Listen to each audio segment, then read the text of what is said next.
Hello everyone and welcome back to my studio. I'm so glad you're joining me today. Today we are going to do a traveling ring pour. And I'm really excited. I've got some cool colors and I'm hoping this is going to work out. Sort of doing a little bit of greens. I don't normally work with greens, but St. Patty's Day is next month and I'm sort of getting prepped for it. So today we're going to start with an Artist Loft Level 3 Gallery Wrap canvas. This is an 11 by 14 and I have gotten out my level. I've checked it. You'll see that there's sticks on these 2 feet, and that was to ensure that my canvas was level. It's very important that every time you start your pour, you make sure that canvas is level. It is taped and push pinned on the bottom, so it is ready to go. So let's go through our colors today. So we're going to start with our base coat. This is one of my favorite colors. It is always so beautiful. This is Deco Art Metallics in Peacock Pearl. This is a beautiful blue color and I think it's going to work really well with the rest of the color palette. And that way if I have some negative space, it's not a problem. It fits in nice. Next we've got Treasure Gold in Blue Quartz. This is a lovely metallic blue, very shiny. That's going to just look gorgeous. Next I've got Amsterdam in Naples Yellow Deep. This is a bit of a pale, but the darker of the pale yellows that they have is just a beautiful yellow tone. Going back to some Treasure Gold, we've got the Fire Opal. This is a beautiful shade. It is just rich and it always dries lovely on the canvas. Really happy with that one.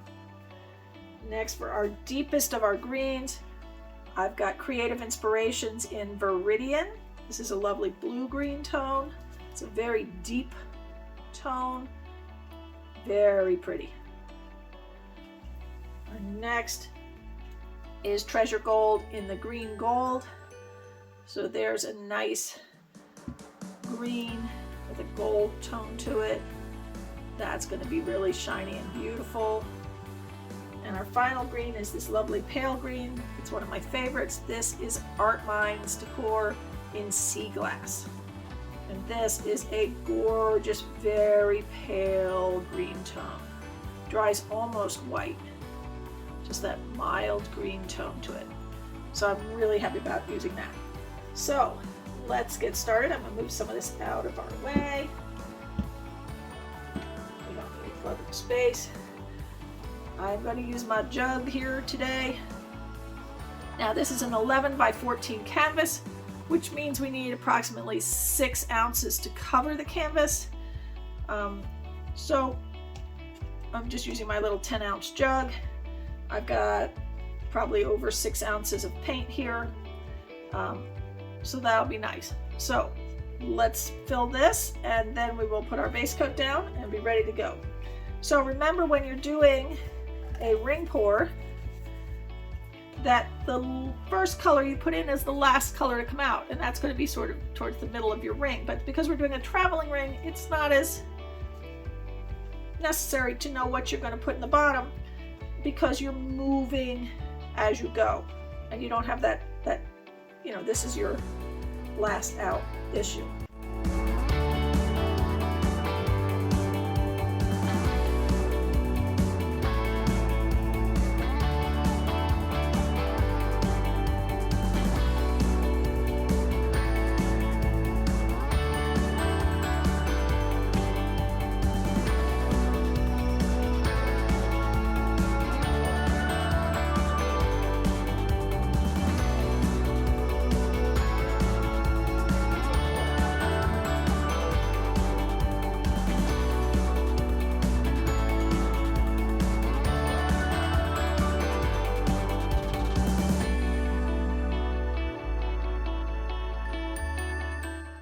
Alright, I've got our paint all in.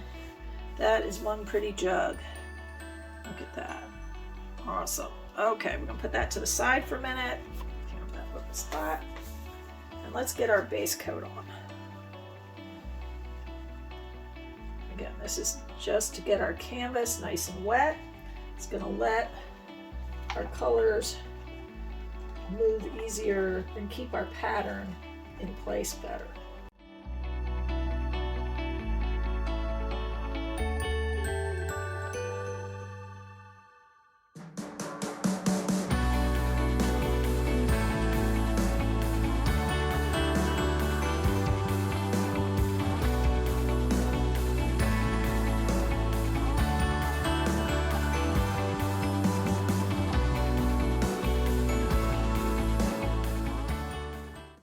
Now, I think what I'm going to do for my traveling ring is what's known as a there and back again,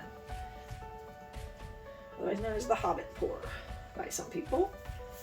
In this case, I'm going to travel this way, and then I'm going to travel back up the center of my travel.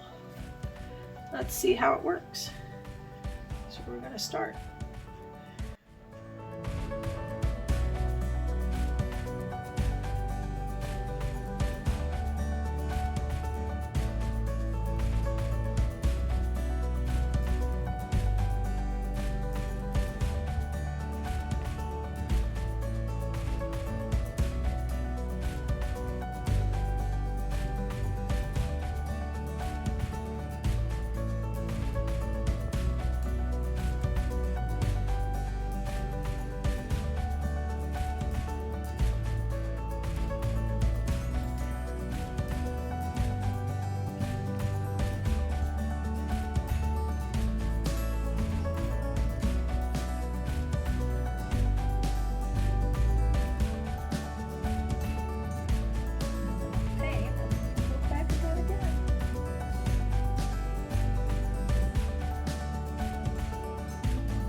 There, but that's okay. That'll probably go over the side end. Oh, look at that. That is just gorgeous. Whew. Okay, very happy. All right, we're going to start by torching this off. We're torching it to pop any air bubbles. That's going to give us a better result if we get those air bubbles out, because they're going to pop, and we want them to pop on our terms, not later when it's drying. Okay, we're coming off the edge here, so I think we're going to go this way a bit first, since this side's already sort of flooding off. Let's start moving this. Now that base coat's making it so that it's going to hold its pattern better as it stretches.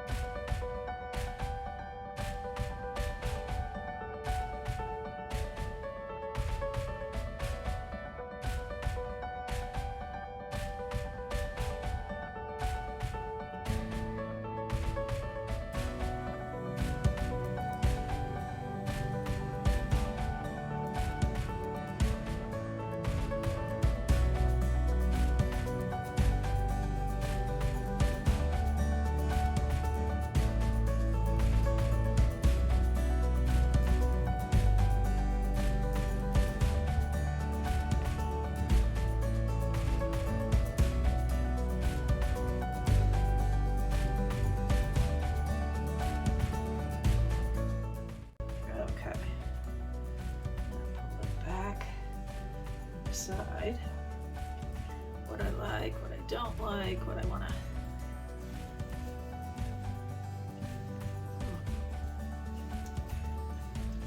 Change it, keep something or get rid of something. I'm loving this lines here. These are a little wonky here, so I think I'm going to push it.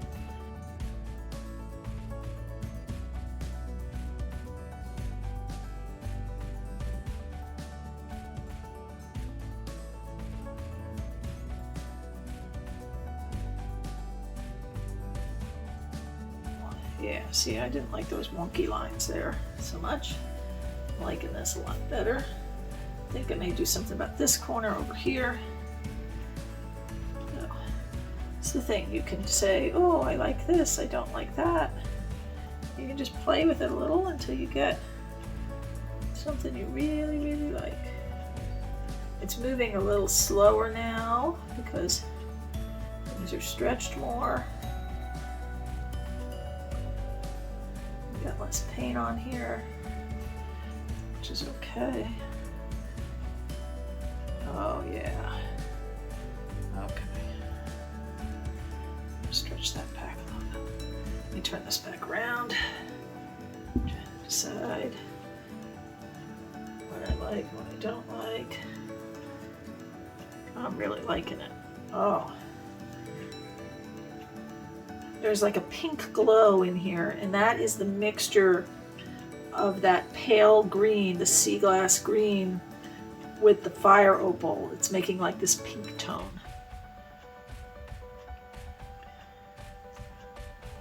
Oh, I'm loving it. All right, I think I want to go this way just a little. So I'm going to change this up just a little bit this way. Just want to stretch it off this way just a bit. It's not moving as much now. Just want to stretch that down a little bit. Okay. Oh, look at this down here. The spill off is gorgeous. All right, I think I'm gonna clean up my edges and I'll bring you down for a look. Hang in there a minute. Okay, we're back. I have cleaned up the edges. I have torched it. Tilted a little bit more to stretch out this section over here because I am just loving this section. Look at how it looks all pink in here, and there's no pink in this. Just loving this. All the beautiful lines. I